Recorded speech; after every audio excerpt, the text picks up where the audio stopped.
ನಟ ಡಿ-ಬಾಸ್ ದರ್ಶನ್ ಅವರು ಮೊನ್ನೆ ತಾನೇ ಮಾಧ್ಯಮದವರಿಗೆ ತಮ್ಮ ಮದ್ಯದ ಬೆರಳು ತೋರಿಸಿದ್ದು, ಮಾಧ್ಯಮದವರು ದರ್ಶನ್ ವಿರುದ್ಧ ತಿರುಗಿ ಬಿದ್ದಿದ್ದಾರೆ. ಇದೀಗ ಇದರ ಬೆನ್ನಲ್ಲೇ ದರ್ಶನ್ ಪತ್ನಿ ವಿಜಯಲಕ್ಷ್ಮಿ ಅವರು ದರ್ಶನ್ ಅವರ ಬೇಲ್ ವಿಚಾರವಾಗಿ ಮಾತನಾಡಿದ್ದು, ದರ್ಶನ್ ಯಾವಾಗ ಬಿಡುಗಡೆಯಾಗುತ್ತಾರೆ ಎನ್ನುವ ವಿಷಯ ತಿಳಿಸಿದ್ದಾರೆ. ಹಾಗಾಗಿ ವಿಜಯಲಕ್ಷ್ಮಿ ಅವರು ಪತಿ ದರ್ಶನ್ ಅವರ ಬಗ್ಗೆ ಹೇಳಿದ್ದೇನು, ಅದರ ಸಂಪೂರ್ಣವಾಗಿ ನೋಡೋಣ ಬನ್ನಿ.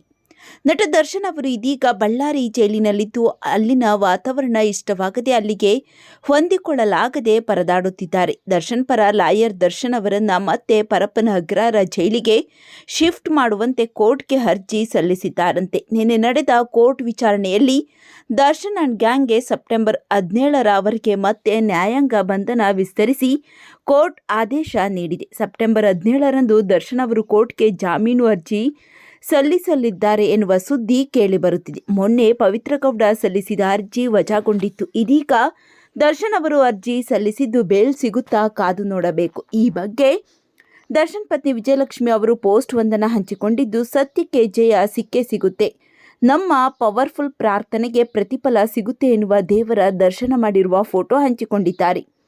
ಈ ಫೋಟೋದಲ್ಲಿ ವಿಜಯಲಕ್ಷ್ಮಿ ಅವರು ತುಂಬಾನೇ ಖುಷಿಯಿಂದ ನಗುಮುಖದಿಂದ ಕಾಣಿಸಿಕೊಂಡಿದ್ದು, ದರ್ಶನ್ ಅವರು ಸದ್ಯದಲ್ಲೇ ಬಿಡುಗಡೆ ಆಗಲಿದ್ದಾರೆ ಎನ್ನುವ ಸುದ್ದಿ ಹರಿದಾಡುತ್ತಿದೆ. ದರ್ಶನ್ ಅವರು ಬಿಡುಗಡೆ ಆಗಬೇಕಾ? ನಿಮ್ಮ ಅನಿಸಿಕೆಗಳನ್ನು ತಪ್ಪದೇ ಕಾಮೆಂಟ್ ಮಾಡಿ ತಿಳಿಸಿ.